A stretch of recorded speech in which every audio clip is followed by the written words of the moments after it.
കുറെ നാളായി ഒപ്പനപ്പാട്ടൊക്കെ കേട്ടിട്ട്. സ്കൂളിൽ പഠിക്കുമ്പോ ഞാൻ ഒപ്പനയിൽ പുതുവെണ്ണായിട്ടുണ്ട്. ആര്? താനാ? ആ ഞാൻ. എന്താ ഒരു വിശ്വാസക്കുറവ്? അത് ഞാൻ ഒന്നും പറഞ്ഞില്ലല്ലോ. നിങ്ങൾ പറയണത് എന്തിനാ? നോട്ടം കണ്ടാൽ അറിയാലോ വിശ്വസിച്ചിട്ടില്ലാന്ന്. താനെന്നെ അത്ര മോശക്കാരനാക്കല്ലേ. ഭാര്യയെ വിശ്വസിക്കാത്ത ആളാണ് ഞാൻ. അതല്ലേ താൻ പറഞ്ഞതിന്റെ അർത്ഥം? നിങ്ങൾ കാട് കയറി പോകുന്നു വേണ്ട. ഞാൻ പറഞ്ഞത് സത്യമാണ്. എന്തൊക്കെ പറഞ്ഞാലും ഞാൻ പുതുവെണ്ണായിട്ടുണ്ട്. വേണമെങ്കിൽ വിശ്വസിച്ചാ മതി. ഉടക്കല്ലോ, ഞാൻ വെറുതെ പറഞ്ഞാണ്.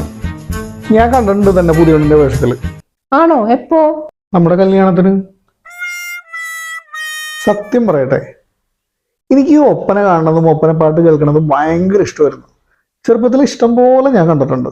അവസാനം ഈ പുതിയണ്ണിനെ സ്റ്റേജിൽ നിന്ന് തിരിച്ചു കൊണ്ടുപോകുമ്പോഴുള്ള വരികളില്ലേ, അതാണ് എനിക്ക് മറക്കാൻ പറ്റാത്ത ഏറ്റവും ഇഷ്ടമുള്ള വരികൾ. അതേത് വരികള്? പുറപ്പെടുന്നേ നാരി പുറപ്പെടുന്നേ, ആ വരികള്. അതിനെന്തത്ര പ്രത്യേകത? എടോ, താനത് ശ്രദ്ധിച്ചിട്ടില്ലേ? അതില് ഭയങ്കര തെറിയാണ്. തെറിയോ? ഒന്ന് പോയേ. സംശയം ഉണ്ടെങ്കിൽ താൻ കേട്ടു നോക്ക്. ഞാൻ പാടിത്തരാല. പുറപ്പെടുന്നേ നാരി പുറപ്പെടുന്നേ, പുറപ്പെടുന്നേ. അയ്യേ